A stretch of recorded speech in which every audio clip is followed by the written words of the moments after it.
अस्सलाम वालेकुम नाजरीन। संग मार ड्रामा पठानों के एक शहर लसपीरान में बनाया गया है। ड्रामे के पहले सीन में हम देखते हैं एक सिख जिसका नाम मस्तान सिंह है। वो फरियाद कर रहा है कि वो 20 साल से एक अजियत में मुब्तला है। अब या तो उसे मौत आ जाए या फिर इस अजियत से छुटकारा मिल जाए। नाजरीन, मस्तान सिंह कौन सी अजियत में मुब्तला है ये हमें अगली किस्तों में ही वाज़ेह होगा।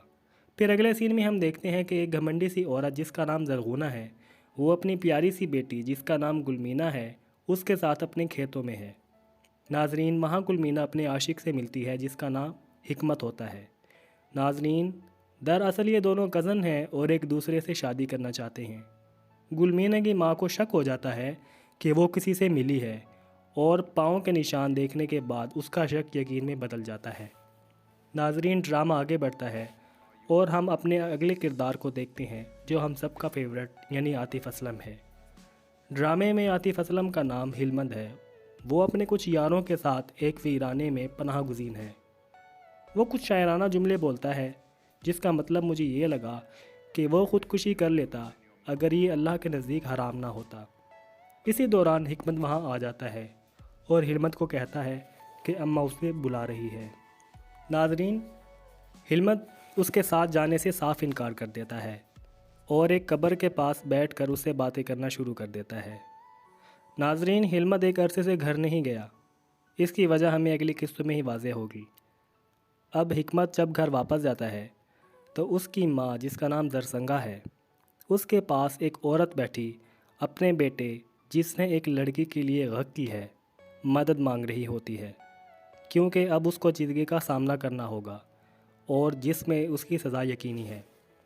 दरसंगा उस औरत की बातों को नज़रअंदाज कर देती है और अंदर जाकर हिकमत से पूछती है कि हिलमत ने उसे क्या कहा। हिकमत बताता है कि वो आने के लिए राज़ी नहीं। वो मजाक करता है कि आप अगर उसकी शादी कर दें तो वो घर से बाहर ही नहीं जाएगा। नाजरीन, इन बातों के दौरान दरसंगा हिकमत के कंधे पर एक बाल देख लेती है जो गुलमीना का था। अब वो हिकमत से उस बाल की कहानी पूछती है। अपनी माँ की थोड़ी डांट सुनने के बाद वो बता देता है कि ये बाल गुलमीना का है और कहता है कि आप दोनों बहनें एक दूसरे से नाराज़ हैं तो इसमें हमारा क्या कसूर है। हम तो एक दूसरे को पसंद करते हैं और शादी करना चाहते हैं।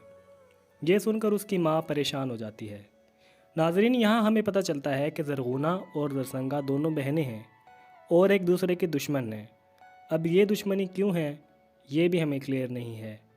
नाजरीन, इसके बाद हमें दिखाया गया है कि हिलमत अपने यारों के साथ धमाल डाल रहा है। इसी दौरान उसका बाप जिसका नाम हाजी मरजान है वहाँ आ जाता है और हिलमत को अपने साथ घर जाने के लिए कहता है, लेकिन हिलमत उसकी बात पर ध्यान नहीं देता। हाजी मरजान हिलमत को कहता है कि तुम्हारे ये शौक़ घर में भी पूरे हो सकते हैं, लेकिन हिलमत का दोस्त जवाब देता है कि कलंदरी और विलायत वीरानों में मिलती है, तुम्हारे संगे मरमर के महलों में नहीं। नाजरीन, इस बात पर हाजी मरजान उसके बाप दादा पर कीचड़ उछालता है और उसकी बेइज्जती करता है। अब हिलमत ये सब देखकर अपने दोस्त को कहता है कि तुम परेशान ना हो, मैं पीछे छुड़ा लूँगा, अपनों से नहीं बल्कि अपने दुश्मनों से। नाजरीन, अब हिलमत की अपने बाप से क्या दुश्मनी है ये वाज़ेह नहीं। आपको मालूम है कि पहली किस्तों में हमेशा सस्पेंस क्रिएट करने के लिए ये करना ज़रूरी होता है। अगले सीन में गुलमीना अपनी नाराज़ माँ को मनाने की कोशिश करती है, लेकिन वो नाराज़ और सख्त गुस्सा होती है क्योंकि पहले सीन में हमें देखने को मिला था कि उसकी माँ को पता चल गया था कि वो किसी लड़के से मिली है। अब गुलमीना अपनी माँ को सच बता देती है कि वो कोई और नहीं बल्कि उसकी दुश्मन बहन का बेटा यानी उसका भांजा है। अब वो इस पर और गुस्सा करती है और आइंदा उससे मिलने से सख्त मना कर देती है। नाजरीन, अगले सीन में मस्तान सिंह को एक दूसरा सिख समझा रहा होता है कि तुम्हें 20 साल हो गए हैं माथा टेकते, अब तुम्हारी जान कब छूटेगी। मस्तान सिंह कहता है कि उसे मालूम नहीं। नाजरीन, फ़िलहाल ये एक पहेली की मानिंद है। वो सिख एक औरत की तरफ इशारा करके कहता है कि वो हर्षाली तुम्हारा कितने सालों से इंतज़ार कर रही है, उसे अब आज़ाद कर दो। मस्तान सिंह हर्षाली से मिलता है और उसे अपने आप को भूल जाने का कहता है, लेकिन हर्षाली इसका हमेशा इंतज़ार करने की ठान चुकी है। इसके बाद मस्तान सिंह में हाजी मरजान जिरका में जाने की तैयारी कर रहा होता है, जहां उसने उसी औरत के बेटे सब्ज़ अली जिसने गक की थी اس کا فیصلہ سنانا تھا۔ اب اس کی بیوی زرسنگا حاجی مرجان کو کہتی ہے کہ وہ اسے ایسی سزا سنائے کہ آئندہ کسی لڑکے کو دوبارہ غگ کرنے کی ہمت نہ ہو۔ وہ کہتی ہے کہ 30 سال کے بعد یہ دوبارہ بدماشی ہوئی ہے۔ وہ کہتی ہے کہ ٹکڑے کر دو اس کی لاش کے اور کتوں کے آگے ڈال دو، اس بدبخت کو قبر کی بھی جگہ نہ ملے۔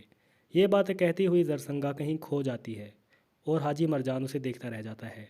ناظرین، ابھی یہ رات پوشیدہ ہے کہ 30 سال پہلے غگ کس نے کی تھی۔ زرسنگا یہاں بڑی بات کہتی ہے کہ مردوں کو سکھاؤ کہ عورتوں کی عزت کیا کریں۔ عورتیں غگ ہونے کے لیے پیدا نہیں ہوتی۔ اگلے سین میں ہمیں دکھایا گیا ہے کہ ایک نیوز جرنلسٹ ایک پٹھان ڈرائیور کو اپنے پاس بلاتی ہے اور اس سے پوچھتی ہے کہ یہ غگ کیا بلا ہے۔ ڈرائیور اسے بتاتا ہے کہ غگ ایک بدماشی ہے، اور اس میں ایسا ہوتا ہے کہ جب کسی لڑکے کو کوئی لڑکی پسند آ جائے تو وہ بندوق اٹھا کر لڑکی کے دروازے پر جا کر فائرنگ کرتا ہے۔ اس طرح پورے علاقے کو پتہ چل جاتا ہے کہ یہ لڑکی اب صرف اس کی دلہن بنے گی، اور اگر کسی اور نے اس کے راستے میں آنے کی جرت کی تو وہ اپنی جان سے جائے گا۔ وہ کہتا ہے کہ اگر کسی لڑکی پر غگ ہو جائے تو وہ لڑکی کہیں کی نہیں رہتی۔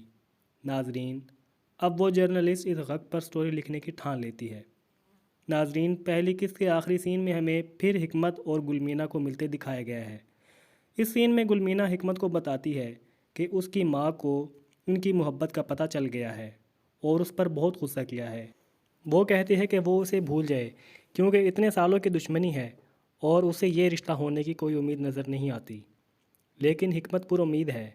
وہ گلمینہ کو بھی امید دلاتا ہے اور کہتا ہے کہ ایک دن ان کے والدین رشتے کے لیے راضی ہو جائیں گے۔ ناظرین، اب اگلی قسط میں دیکھتے ہیں کہ آگے کیا ہوتا ہے۔ تب تک کے لیے اللہ حافظ۔